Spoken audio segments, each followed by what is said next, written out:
What's up, everybody? It's time to talk about Samurai Jack. I missed the last two episodes as far as reviewing goes.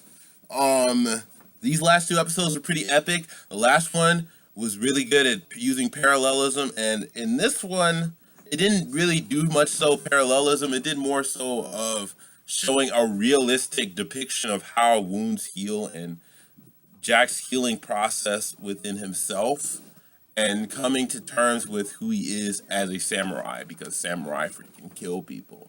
But yeah, last episode first, let's talk about last episode. Last episode, episode 2 was really cool, it was really interesting, it was really epic seeing him go up against the seven daughters of Aku, seeing him like really showing the human side of Jack. Like that's one thing I love about this series. It really shows Jack is not a super being. He is just a normal dude doing his job. And he was contemplating whether he should kill himself, commit freaking seppuku, freaking like cut his harakiri, freaking cut his stomach open because he was like contemplating that because he thought there was no purpose anymore and he was battling himself, which shows that, he's not like most conventional heroes. Like, well, most conventional heroes do have to have a battle with themselves, but not on this level. Like, dang. And it's like he kind of has some levels of schizophrenic stuff going on. And it works. It really does work for this type of show. Given the fact that he had to he had to freaking run around for 50 years.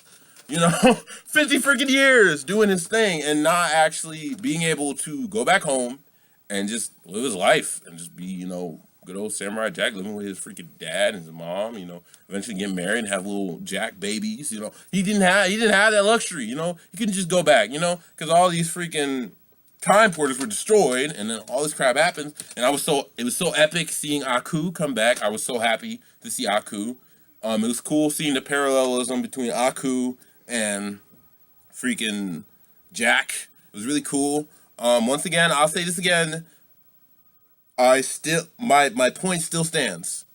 That picture on the hill, that little object, that little symbolic little samurai thing, that mystic samurai, that is Jack. That is the true Jack. That is who Jack is. The true version of Jack. It's not some hallucination that Aku just created to distract him. No, it is him. And it is the side of him that he is running away from. It's the samurai side of him that he doesn't want to have to deal with because he has to deal with the consequence and the responsibility of acknowledging the fact that he is Samurai Jack. I feel like he's running away from his identity as Samurai Jack, a certain level of his identity as Samurai Jack.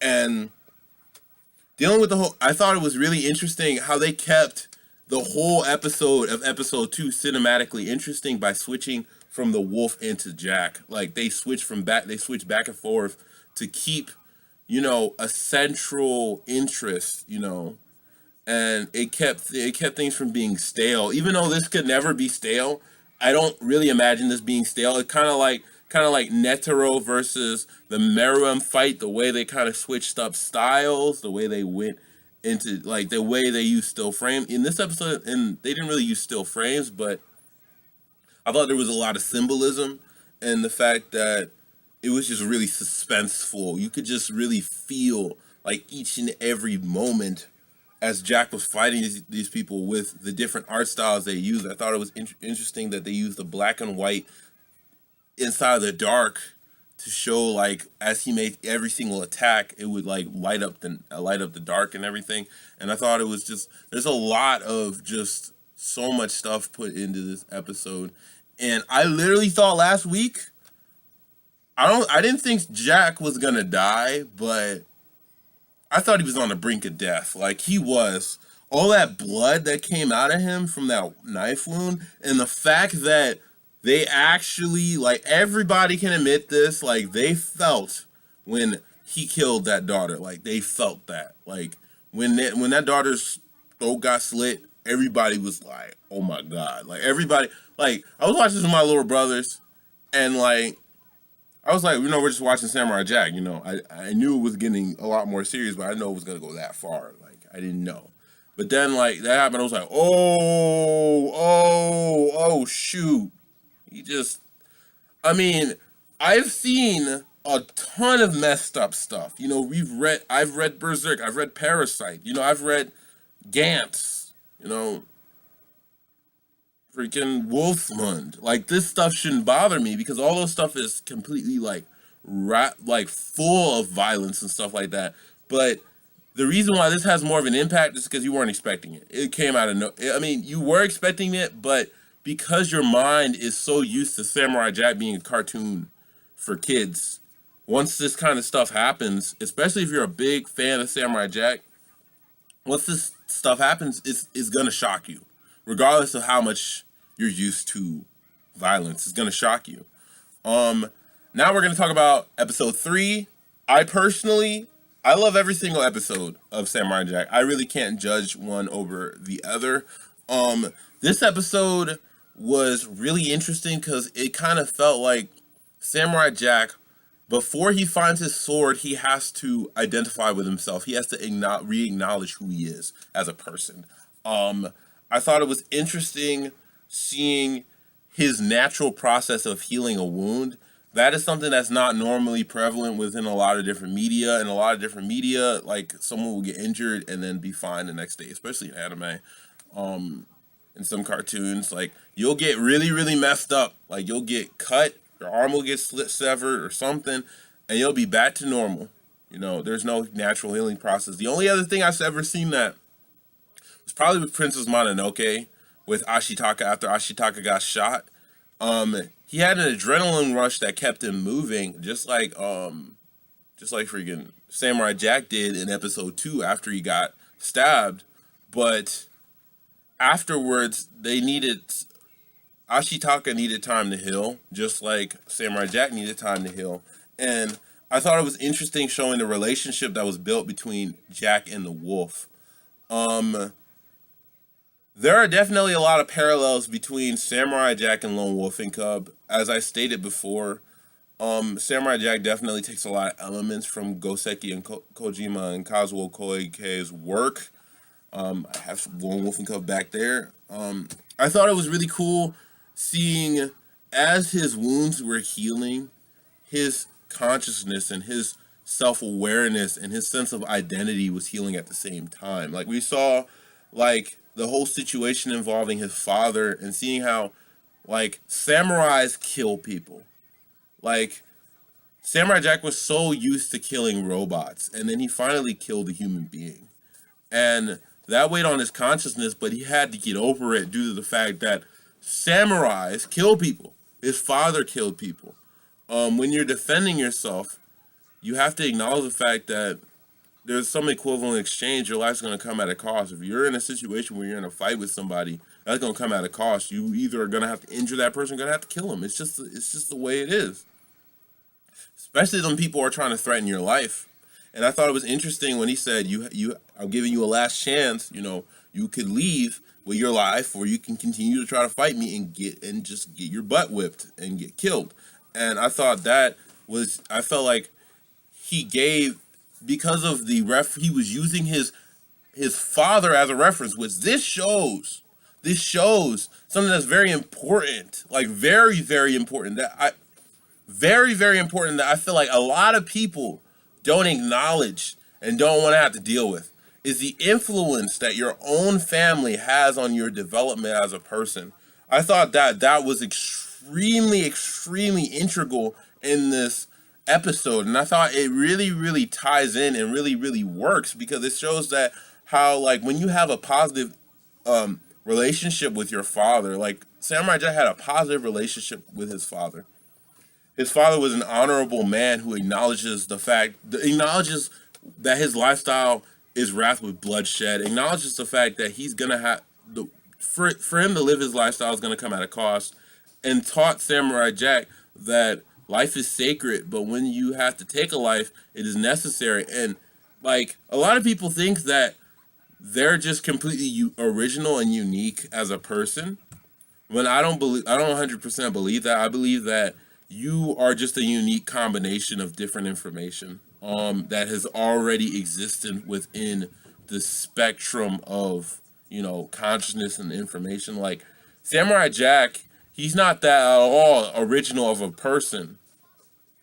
but he took elements from his environment, because we are all birthed from our environment. We all come from our way of thinking, and the way we deal with situation comes from what we're exposed to and what we have to deal with on a daily basis. And I thought it was really cool that they went in depth on that with his father and his relationship, and showing that how you interact with your family, having positive relationships with your family members, even when they passed away, you can take those knowledgeable cues that your father or your mother or your brother or your cousin or your grandfather or grandmother had, and you can incorporate that into your into your life. You can take the stuff that came from your ancestors and use that to benefit you as a person, because they're teaching you things. They're teaching you how that you can live your life in a peaceful and way and be aware of who you are. I feel like he reestablished his sense of identity in episode 3, and that gave him the ability to be able to fight the 7 daughters of Aku with proficiency, and be able to pull off his job, being the executor that he is, be able to pull that off without having to question anything, without having to, go back on his word. Because he said in the beginning of the fight, he said, if you want to escape with your life, leave me alone. Your life is valuable. Don't waste your life trying to kill me, because if you try to kill me, you're gonna die. You're not gonna last long. And they didn't listen, given the situation that they're in and given the way they were raised, and and the fact that he basically decimated them.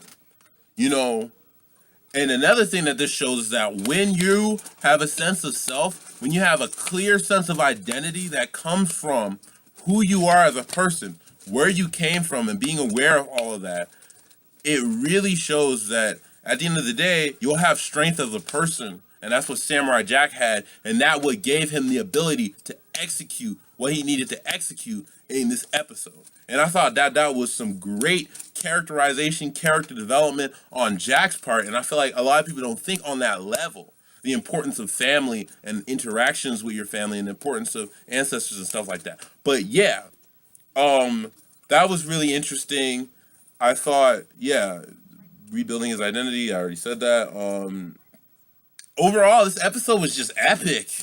It was just simply epic.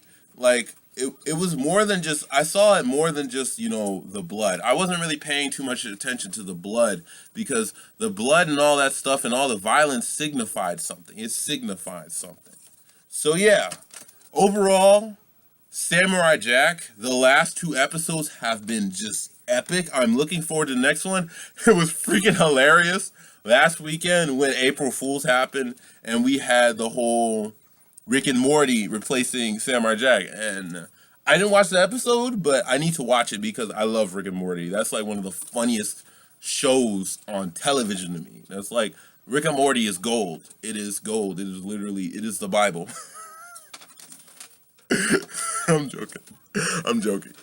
Don't come after me. But yeah, that's it for this week.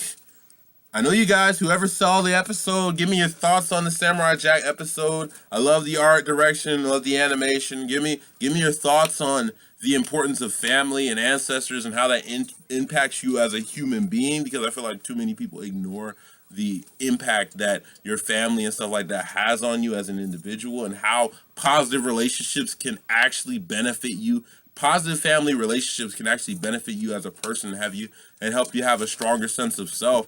And that's basically how Jack won this fight, from remembering the positive relationship he had with his dad.